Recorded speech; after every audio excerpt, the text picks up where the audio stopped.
We are live. Hey, hey. It's a good thing it told us I was alive. I didn't know if I was or not, so that's nice to know. Yes, well, you do treat the doubting disease. I see some of it's rubbed off. Yes, I was doubting it myself actually. So, hi everyone, welcome to your Wednesday night webinar. Monthly, this crazy gal Stacey Conroy joins me, and we talk about OCD and if it comes up, the substance use stuff too, because it's one of those safety behaviors that people with OCD use. So we like to chat about those things. If you're looking for help for OCD, check us out at nocd.com. That's NOCD.com. We'd love to help you. We work with people in all 50 states and in several other countries, and we do take insurance. So let us know what we can do to assist. We work with OCD and related conditions like body-focused repetitive behaviors and tics and hoarding and all the assorted mood and anxiety and fun things too. So check us out. Stacey, what's going on? How you doing? Not too much. As I always say, we have a website. It's OCDSUD.com. OCDSUD.com. It's sad that I have to think about that, but I did. One day you'll remember what it is. Yeah, one day. And we have different resources on that site for people to have a better understanding of OCD and people to have a better understanding of SUD. So check it out. It's a good resource. All right. Yes. Someone's asking about some medications. I'm not as familiar being on some of those or not, so I don't know that I'm great at answering the how you're doing on trazodone or what. But you do say, I notice I'm starting to get a feeling of you don't care what people think of you feeling. Now, that part I'm interested in talking about, because when people start to maybe see some improvement in OCD, a couple of things can happen. One, they can get that backdoor spike that now that this doesn't bother me so much anymore, does that mean that I like this thing or I want this thing or I'm going to just become a careless, awful, horrible person, right? And people could get really stuck in that. That's just one of those lies that OCD tells to try to get you to come back into the fold of OCD. So I just want everybody to be wary of that and be careful that this is a known thing that OCD does. And boy, we just don't really have to pay all that much attention to it whatsoever. Right? Do you see that at all, Stacey, too? Or? Yes, very, very much so. And I think that, medications can be helpful, but then, as things improve, it's almost like it fights back a little bit, and comes back to tell you something else is wrong. Mm-hmm. Also on there, it says, I want to do some solo vacations, but I don't want to hurt my family. I care, but don't care what they think of it. And here's the thing. If you're an adult, why does it matter what your family thinks about you taking a solo vacation? Yeah, I got over that one a long time ago, and I've had some great trips because of it. I've been on cruises solo. I've, gone to Disneyland solo and had a great time. I've gone with family too, and it's fun, but don't avoid solo trips. Yeah. Don't let that stop you. Right. Go live your life. Caitlin says, why am I constantly apologizing or saying I'm sorry? And is this something I can work on changing? Oh my, can I tell a fun story? Please do. I was working with someone who always was apologizing and saying they were sorry. Like they knock on the door. Hey, I'm sorry. I just had a question. Or anytime they saw, sorry, just how you doing? Or sorry, I just got to leave the group for a second to go to the washroom. And then when they come back, sorry for interrupting. I was in the washroom. I had to come back. And so I recognize this as a compulsion, right? This fear of what if I offend someone or anger someone or piss someone off or something like that. And so I said, with your agreement, I'd like to, starting tomorrow, decline your apologies. I will not be accepting your apologies starting tomorrow. And they were hemming and hawing for a little bit, but at the end they finally agreed. They was like, you're not the first person who told me about this, so I guess we're gonna have to work on this. So I said, okay, great. So we get into the next day, and there's a knock on my door. And sorry, I just had a question. I said, I don't accept your apology. What is your question? And they stood at my door for about an hour and a half. And they just kept asking me to please accept their apology. And I kept reminding them, yesterday we agreed that there would be no more acceptances of apologies for this type of thing. And so I will stick with my word, and I will not be accepting your apology. They left after about an hour and a half from my door because they realized that I just was not going to be giving in. The next day came up to me, shook my hand, and said, thank you for not accepting my apology yesterday. I needed that. I hated that. That was terrible. It felt awful. But I learned a lot from that, and I recognized that I was really stuck in that compulsion. That if I spent that much time begging you to accept my apology just for knocking on your door, boy, how many other times a day was I saying that and doing that compulsion, right? As we both know, I sit in both chairs. I've been treated for OCD and other things. And I have to say, the tenacity with which my therapist held their ground is impressive. And I have to chuckle because every once in a while now I hold my ground. I was speaking to somebody today and I said, I do believe that that's a way of seeking reassurance. And I'm not going to buy into that. So I'm not going to give you an answer. And how did they react to that? Oh, they kept asking the question, and I kept telling them that I'm not going to answer. And eventually they were like, okay. Because OCD tells you have to have an answer. Right. And the truth is, you don't have to have an answer because OCD lies. And look at all the time that person spent looking for you to accept their apology. And all the time we spend getting people to give us reassurance or doing something a certain way. And it takes time away from other things you want to do in your life. Nobody wants to stand at a door for an hour and a half seeking an acceptance of an apology, but that's what OCD had that person doing.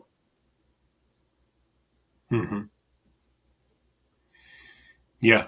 I mean, I wasn't heartless. I really felt for the person, but I knew that if I gave into it, that I would be giving into their OCD and I would be strengthening their OCD and in the end, making them worse than better. Yes. So therefore, I didn't give it. Yep. And I'm going to go off a little bit here away from OCD and just say there is a book called Nice Girls Don't Get the Corner Office. And one of the things in that book talks about how women are almost acculturated into, professional business arenas to be apologetic. And they say in this book, don't do that because you have nothing to apologize. You're part of the team. You've earned your spot. So whether it's OCD or something else, the apologizing, yes, it's something that you can work on changing.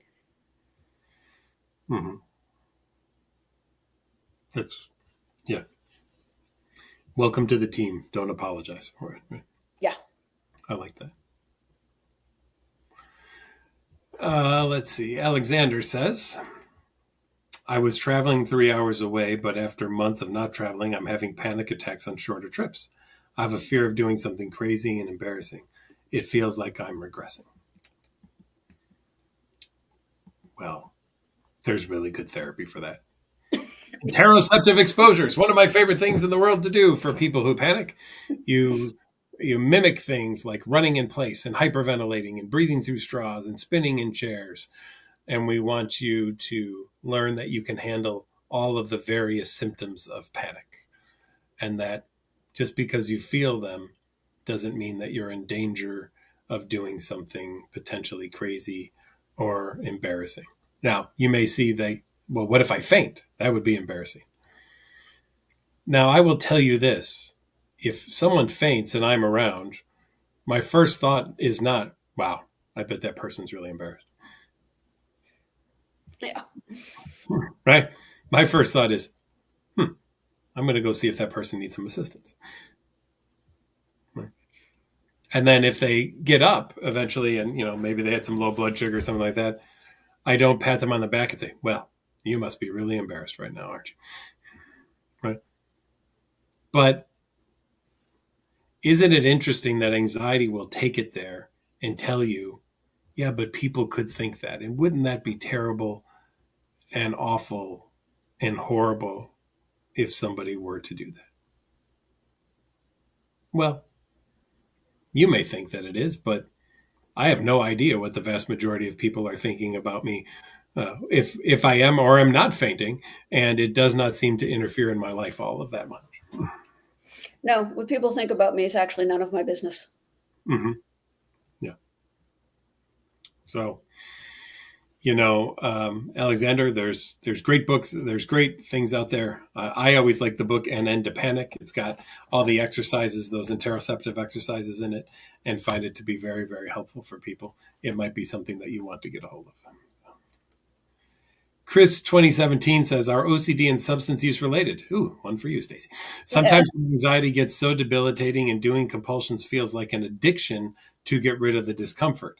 Any encouragement for living with anxiety, since I'm a mom and sometimes ERP makes it hard to function. I'm doing this on my own since my insurance doesn't cover ERP therapy. Thank you both for everything you do. Well, yes. And I'm trying to remember the beginning of that question. I'll pull it back up. Yeah. Are OCD and substance use related? Sometimes my anxiety gets so debilitating, doing compulsions feels like an addiction. Like an addiction. Okay. To get rid of the discomfort. Yes. Well, I mean, if you think about it, Preach. Go. The reason that people use substances is to get rid of a feeling. Mm-hmm. It might start off as I want to feel something different, but it's really to get rid of a feeling, to get rid of, nervousness, anxiety about being out or dancing or dating or whatever it is that started you on using substances. It changes the way you feel. And guess what? People use compulsions the same way to try to deal with anxiety related to obsessions. So yes, the behavior is very linked. And actually, it's very linked in the brain too, the way the brain responds to both of those behaviors. So it involves the same chemicals in the brain and some of the same pathways in the brain. So we do things that we believe that will make us feel better, but both of them are behaviors of avoidance, and it's avoidance of your anxiety. So you're hitting the nail on the head when a compulsion feels like an addiction, because it's a behavior you feel you have to do over and over and over again to change how you feel. But here's the trick. You don't have to do it over and over again. That's where the ERP comes in and the response prevention. And you learn you don't have to do it again. You can be exposed to that fear and not engage in the compulsive behavior. And even in substance use, which I work a lot with people who have substance use disorders, you can engage in whatever behavior. It's usually not so much due to an obsession, but you can be with friends, you can go out, you can show up to work, you can deal with, your anxiety, your fear of being around crowds, whatever it is, and not use the substance. And when people engage in their lives, even when anxiety comes and they don't use a substance, they learn over time that they don't have to use the substance. That is why people count time. It's not because counting time does anything big for you. It's because I've learned that I can go a day 2 days, 10 days, 1 month, 2 months. And it's just a way to say that, hey, I've been able to do this without having to engage in using substances for a period of time, and I've learned a lot over that time. So, yeah, they're very similar, and they both lie. They are both what we call FOS, which is full of shit. So they will not tell you the truth. Substance use tells you you can't live with these feelings, and OCD tells you the same thing. It's just that they have different behaviors. And if you have both OCD and SUD, well, then sometimes you use the substances to avoid not only the obsessions, but also the compulsions. Because if you don't feel anything, then the OCD is not going to bother you. One of the most entertaining things I saw one day was somebody wrote in an article, and it wasn't a research article. It was something like, I don't know, Rolling Stones or something, some magazine or something. And they said, you know, when I'm using X, whatever the drug was, I don't think about my OCD. And I thought, exactly. But the problem is the drug will wear off, the OCD comes back, and now you have the compulsion to use substances and you have OCD. How'd that work for you? I can tell you it didn't work well for me. Mm-hmm. Yeah, you kind of got stuck in that world, didn't you? Oh, big time. Mm-hmm. Talk about a treadmill and a tornado. And then what's it like to come off of both of those things, come off the substances and to stop doing the compulsions? Well, you want to know why I stay in recovery? So I don't have to do that again. Mm-hmm. In the beginning, it is extremely hard because you do have a competing reality. And honestly, I went on medications at various points in my recovery work to block one of the drugs that I used. It would not allow that drug to function if I took it. And it's a preventative. And the reason I did is because when I got really, stressed and things got hard doing exposure work, my cravings for substances would go up. And in the early years, I didn't trust myself. And so I worked with my treatment team to take additional medication for several months. It didn't really have a psychoactive property. It was really a blocker for one of the substances I was prone to pick up. And that helped me stay on track with my therapy. So it took a lot of work and a lot of, years to put everything together. But it's not like it's hard, and easy. Your recovery can go like this sometimes, but that's okay as long as there's an upward trajectory on it. Because there were days where things didn't go well for me. I gave into compulsions. I really did not give into substances once I got into recovery, but I did have some days where I thought about it a lot and the cravings came back. So it is a lot of work. I had really good supports in both areas of my life, both for the substance use and for the OCD and for the PTSD, because I also have that. And so it really is about getting the people around you that can be supportive and understand you. And personally, I did 12-step. I don't care if you don't do 12-step, as long as you have something. And I just say it's somewhere where you need to be able to be genuine and be yourself. Because if you can't be honest with people that you're having cravings for substance use, alcohol, drugs, then that's not going to be a supportive environment for you to get into this recovery while you're dealing with the OCD. And people don't have to understand everything. They just need to be willing to listen and be there for you. Awesome. Well, we got a lot of SUD questions tonight, actually. So this is cool. I'm going to skip around a little bit. I'm going to get to all. Joe says, if a substance use is looked at as a compulsion, That might be mistake number one, but we'll go there. Does that mean that smoking cigarettes is also a compulsion, and therefore anyone who smokes also has OCD? It's not that anyone who smokes has OCD. They are different disorders. They share some things. And one of the things I will tell you, okay, if you smoke cigarettes, which guess what? I did that too. If you try not to smoke a cigarette, which I'm sure many people have tried, because it takes about 7 times for the average for people to quit. What happens maybe about 4 hours after you've smoked a cigarette and you're trying not to smoke a cigarette? You're going to start thinking about a cigarette.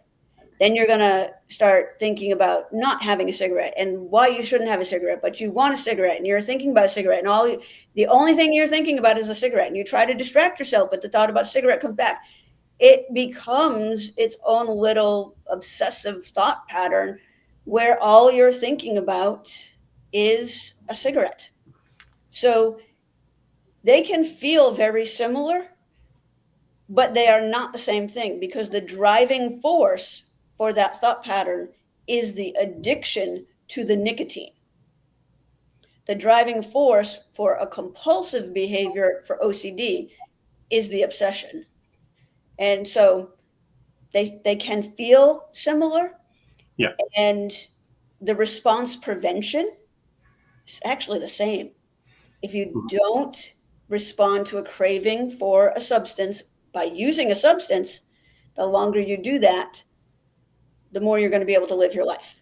If you don't respond to the obsession with a compulsion, and the more you do that, you're going to be better able to live the life you want. So here, I think substance use is not looked at as a compulsion; it's looked at as an addiction. Right. Yes, but the thought process is, because if you look at the DSM-5, it says that you are spending more time than you want to in the obtaining of substances. Correct. So just like you're spending more time than you want to in compulsion. So yeah, technically people try to draw this delineation between them, but anybody who truly has had a substance use disorder knows that seeking that feels very much like you have to do it. Sure. And therefore, I can see very much. And I can tell you, the need to do a compulsion and the need to use a substance did not feel very different to me. Sure. But the professionals will delineate it. Yeah. And I just don't know that the people who are living with both understand why professionals delineate it, because internally it feels very much the same. I think one of the things that I think about with this is, well, can I say I think? One of the things I think about this, maybe I just keep repeating that over and over, I don't know why I'm doing it, is the notion that the compulsion is designed to neutralize something. Now, obviously, the use neutralizes the craving in a substance. Would you agree with that? Yes. The compulsion in OCD neutralizes fear, guilt, shame, disgust. Yes. Some of those things. So that's... Well, but see, I'm going to challenge you here, though, too. Wait, this is fun. Yes, yeah. In substance use disorder, when you take the drug, yes, it cures the craving, but it also cures the obsessive thinking you have about getting the drug, obtaining the drug, needing the drug, and all of the judgment and guilt and self-doubt and shame you have about needing the drug. Yeah. I think this is one of those things where you could even look at it like there's the umbrella and then there's the particulars. Like I've argued at times that an eating disorder, an anorexia sounds very OCD to me, but it's OCD about food and body size, and I've had interesting discussions and debates about that. People, I think, would make a similar debate about substance use in this. But as we have it delineated right now in the DSM, and where I make the line as one of those professionals you were describing is the compulsion that word is I reserve personally to be designed specifically to neutralize an obsession. And an obsession is a thought, image, or urge that we have. So, it's a fascinating discussion and everything, but I would agree with you. I wouldn't say that people who smoke cigarettes have OCD. No, that is, they do not. But I can see where somebody comes up with that question, especially if you have OCD and you're trying to quit smoking, because the way you're feeling and experiencing those things are going to feel very similar, even though they do have some specific differences between them. And that can be a bit confusing because when you're living with both, it's harder to tell them apart. Kristen says, can OCD cause OCD? I'm sorry, can substance use cause OCD? I had a substance use problem for a year, many years ago. And since then, I've always had high anxiety and OCD flare-ups. So it's interesting. If you look at the diagnostic manual, there's a couple of things that are listed in there. And there's this little rule out, which I totally think is stupid, by the way. But it's in there. It says, was this the result of a medical or a substance or something like that? And they use that as a rule out for OCD. I think it's ridiculous. So I would say, Kristen, that here's the deal. OCD loves a stressor. Sometimes the results of substance use can be so stressful, not only for the things it does to your life. People end up living on the streets. People end up prostituting themselves. People end up stealing. And people end up also having what feel like very psychotic reactions at times to the use of substances. You never know what it might be laced with or anything like that. And all of those things could be stressors. And since OCD is always looking for a stressor to kick off, that might be the kickoff stressor for OCD. Would you agree, Stacey? Yes, no, I would agree. And it's sort of like SUD, PTSD. If you have those, either one of those, and you are, I don't know, genetically prone, whatever brings up the OCD, it's almost like it says OCD goes, oh, you have anxiety and stress? Let me tell you how to solve that. Mm-hmm. Although it lies. But yeah, OCD loves a stressor. And then it gives you this false hope that, if you just do X or get this or get certainty, you'll be okay. And that's not true. Mm-hmm. So, yeah, I work with a lot of individuals right now who are combat veterans who have PTSD from being in combat.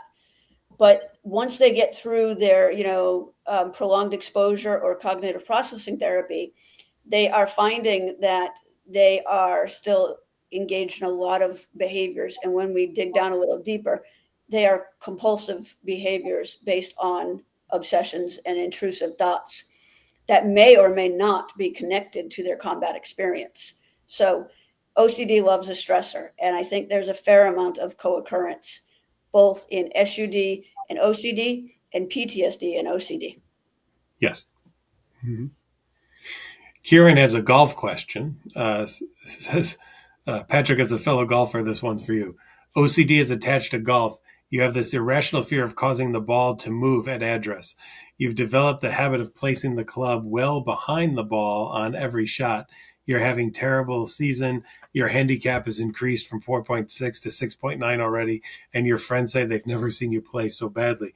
Is the ERP address this? And then I don't know that we might have lost it after that. But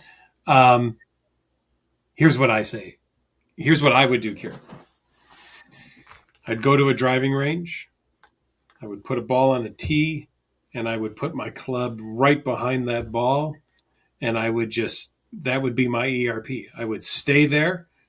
That's the exposure with the club next to the ball like that. And the response prevention is not moving it back, but just allowing it to be there and allowing the thoughts of, oh my gosh, I might hit the ball before tinily before I hit it, which is a stroke. And then I would just keep doing that until you get yourself back into how you felt about playing golf last year when that wasn't a problem.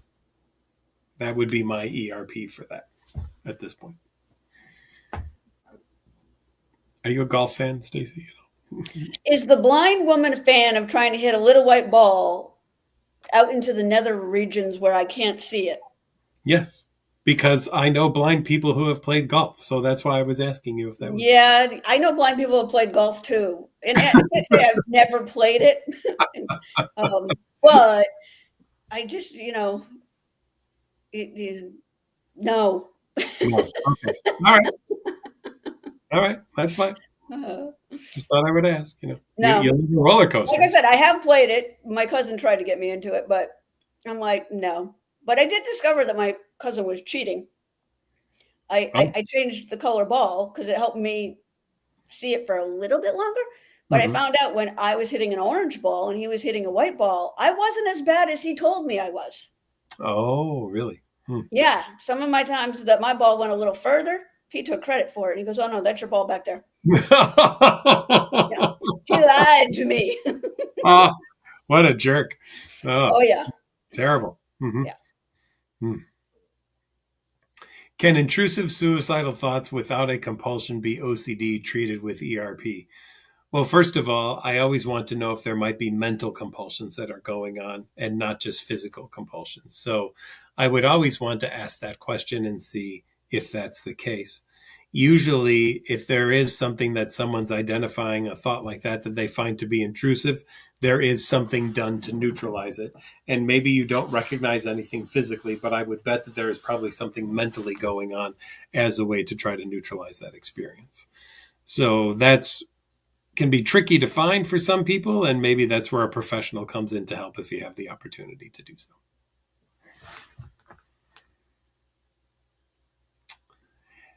Any tips for dealing with managing stress as an OCD sufferer? Well, yes, that we have a few. There's a couple of things. I used to give a talk at the OCD Foundation conference called "Don't Try Harder, Try Different." They don't take many single talks anymore, so I don't know that it'll ever happen again. But I always kind of went through that. And if you're interested in that, I do have a book out called Don't Try Harder, Try Different. You can get it on Amazon if you're interested. So it is a stress management manual really designed for people with anxiety disorders and OCD to start to pay attention to some of these various things. And I'll put the name again in the chat. But a couple of the things that I want you to pay attention to is just, how do you talk to yourself? Are you shooting all over the place? Are you telling yourself you can't do things when you won't do them because you're anxious about them? Are you trying to be perfect and setting yourself up for failure, right? My favorite one is specialness. Do you believe the rules of the world apply to you differently than they do to everybody else, and therefore use that as an excuse to not do things? And in it, I've just tried to kind of point out things that people do, sometimes very, very subtly, but that in the end lead them to have a lot of problems. And so I would say, number one for me, how are you motivating yourself to be better? Are you putting yourself down in order to be better? If you have a child who's in a piano recital, would you go up to them and would you say, "We're really proud of you. We can't wait to hear you play tonight. Have a great recital"? Or would you go up to them and say, "Hey, we've heard you practice. What a waste of money the lessons have been. We're pretty embarrassed to be related to you. We'll be waiting outside after the recital to pick you up out the side door, and then we're going to get the hell out of there before everyone realizes we're related. Good luck."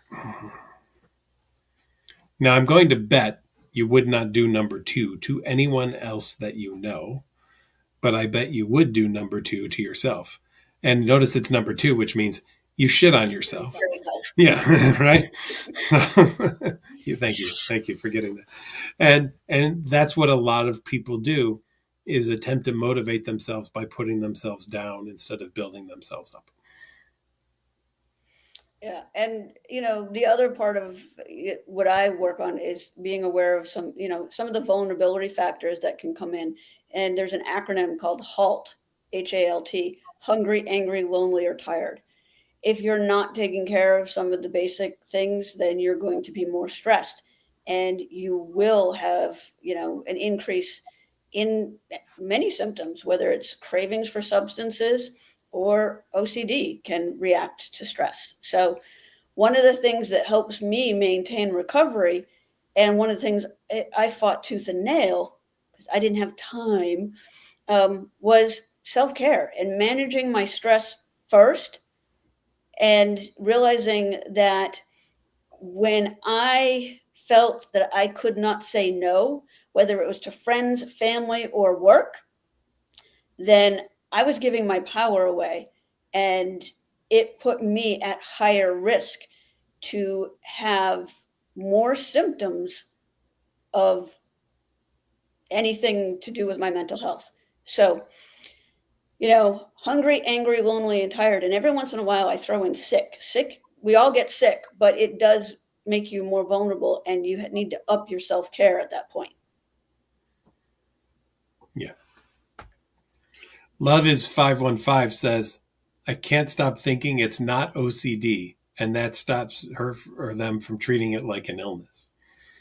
Sounds like an OCD trick to me. OCD wants to convince you that it's not OCD so that you'll just leave it alone, right? Mm-hmm. Yeah. Mm-hmm. Yeah. Okay, let's see. Oh, Stacey, this is good for you. Jimmy says, what's one thing you would tell someone new to an OCD diagnosis you wish someone would have told you when you started your journey understanding OCD? You are not alone. Whatever is going through your head has gone through somebody else's. And don't be afraid to tell your therapist the thoughts that you're having. A lot of times you think, I can't tell somebody that I'm having this particular thought.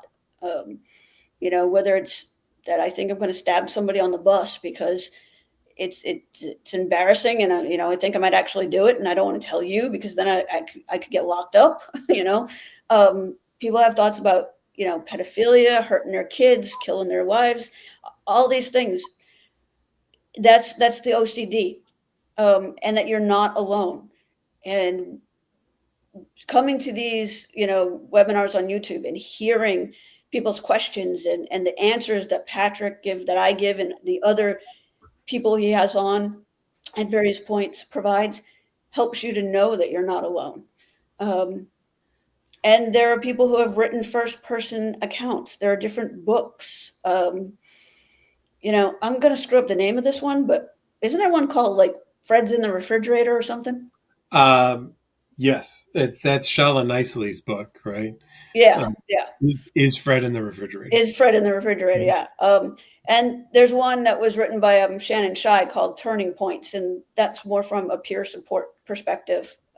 But so there are things that you can, also read to just realize you're not alone. Don't fear reaching out for help, and trust the process, because that's the other thing. I spent a lot of time fighting against ERP, and in the end, that is what moved me forward the most. I've said this many times before, but it bears repeating. CBT, cognitive behavioral therapy, the standard that a lot of things work for, general anxiety, depression, PTSD, got me better. But my outsides and my insides didn't match. CBT made me functional in the world, but my insides did not match the outsides. ERP made the insides match the outsides. So the things I say to you today, I truly believe, I live. And that is a difference. So as terrifying as it can be, truly try to trust the process, but realize you are not alone. Awesome. Thank you. And I'll add, OCD is what you got. It's not who you are. Same with SUD. Yeah. One of the things that annoys me the most, although it's a tradition in 12-step, and I respect traditions, but when people feel like they have to start every sentence with, hi, I'm Stacey, I'm an alcoholic. And I asked somebody one day, why did they come up with that tradition? They're like, well, we don't want to forget where we came from. Well, I can tell you, it's been 31 years, and I don't forget what it was like when I was homeless and drinking and all of that. I never will. So I am a friend. I am an employee. I am a sister, a daughter. I am a pain in the ass sometimes, particularly to Patrick, and I do that You on got purpose. that freaking right. Jeez, Yeah, right there. absolutely, and I Yeah. enjoy that job. Mhm. But you are more than your diagnosis, no matter what that diagnosis is. Yeah. Here's another one, Stacey. What about addiction to browsing the web, video games, any form of electronic entertainment that is misused to escape from stress? Well, again, Process addictions, right? Yeah. right. Yeah. Well, behavioral addictions. Yep. Mhm. So they're not substance based, but they're behavioral addictions, and they can be just as life damaging and time consuming as substance addictions. So, the question becomes, is it interfering with your life? Does it take you away from the things you want to do? Are you using it, to avoid? Um, and then, yeah, if it's doing all the things that a substance would do, then you probably want to seek some professional help for it. There are some things like there's Gamblers Anonymous. I don't know particularly about like gaming addiction. I do know that people are now treating that more and more often. I'm less familiar with if there's specialty particularly for that, but they are out there. And there's people who treat addiction to pornography, addiction to social media and Facebook. I've worked with somebody on that as well. So it is out there. And if you're looking for somebody who provides that treatment, I think if you're not wanting to put in the specific word, you can put in behavioral addiction and you would be able to find somebody who works in that particular area. Mm-hmm.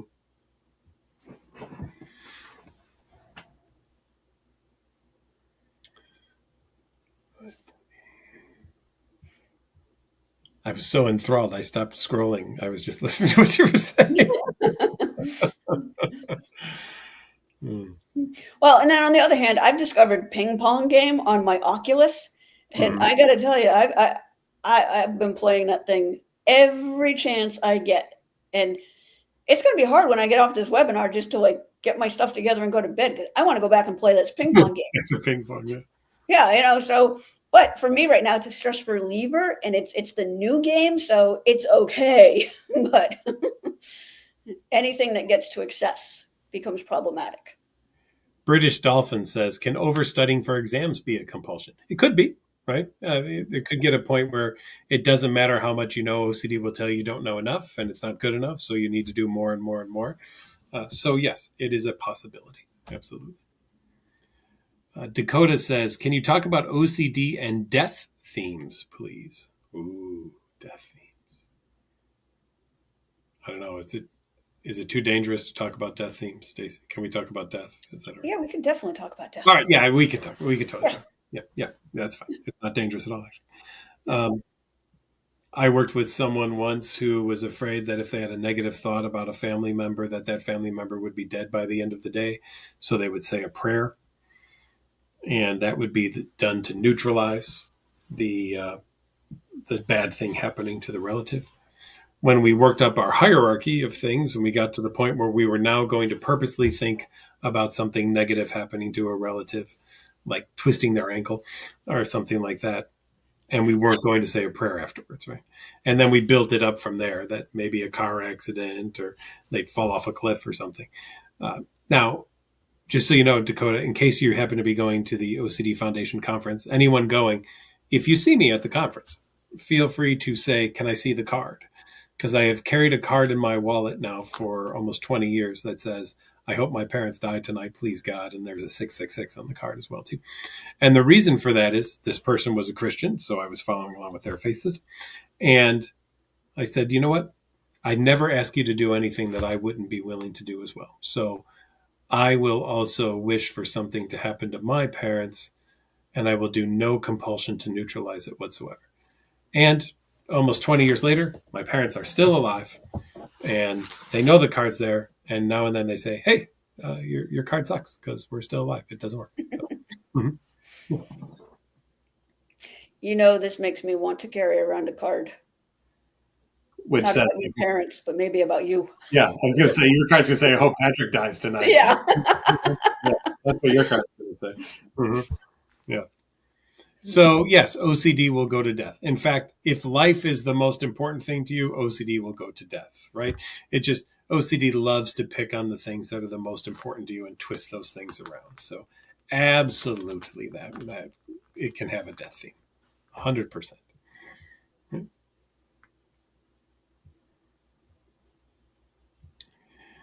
Can we elaborate on harm OCD and the best way to combat it? Stacey, you want to start there? I'm thinking, elaborate on it. I lived it. Yeah, I know.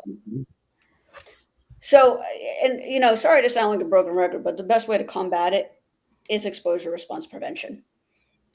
And that really is where you want to go with this. You want to work with somebody who can help you, do exposures. And when I did this as a professional, it was funny because back in the day when I had an office, I had knives in my office to help people do exposure work around harm OCD. So it really is, about getting into treatment and working with somebody on the exposure and the ERP. Yeah. The harm OCD is interesting because there's so many ways harm could happen, right? Could be, was that a pothole or did I run someone over with my car? It could be, I heard there was a hit and run. What if it was me and I don't know it? Maybe I should call the police and tell them that I did it, right? It could be, what if I still had a sperm on me after masturbating and then I sat down on a chair and then a few hours later that sperm decided to not only stay on the chair but live there, and then someone else sat there and it found a vagina and crawled on through and found an egg and voila, there's a baby. Did I assault someone? And now I'm a dad and she's a mom, and just like all these things, right? So there's so many ways that we could fear that we could harm some people. Contamination, right? It isn't just that I will contaminate myself. I could contaminate other people. That could harm them, right? So maybe that's both a contamination and a harm, kind of. Inviting somebody over to your house, thinking if you do that, they're going to get in a car accident. It's going to be your fault. Harm, right? Yep. Or not inviting someone over to your house so that they don't get into a car accident. Preventative harm, right? Yes. So all of those things. Yeah, I bet you were. Yeah. Harm OCD turns out to be one of the most common forms of obsessive compulsive disorder. That somehow we will be responsible for harm, and that harm could come to ourselves too. What if I were to, while I'm chopping the vegetables, take that knife and just slash my wrist with it or something like that, or stab myself in the eye or something too. So maybe I should never use knives ever again because I want to make sure that I don't harm myself. So it isn't going to just be about harming other people. We can also be worried about harming ourselves. And of course, in the world of OCD, harm is unforgivable. Right. And therefore, you better darn well make sure you do everything that you possibly can to never harm anyone. Otherwise, you'll have to live with the shame and the guilt of having harmed somebody for the rest of your life. And nobody would want to do that. That would be awful and terrible, right?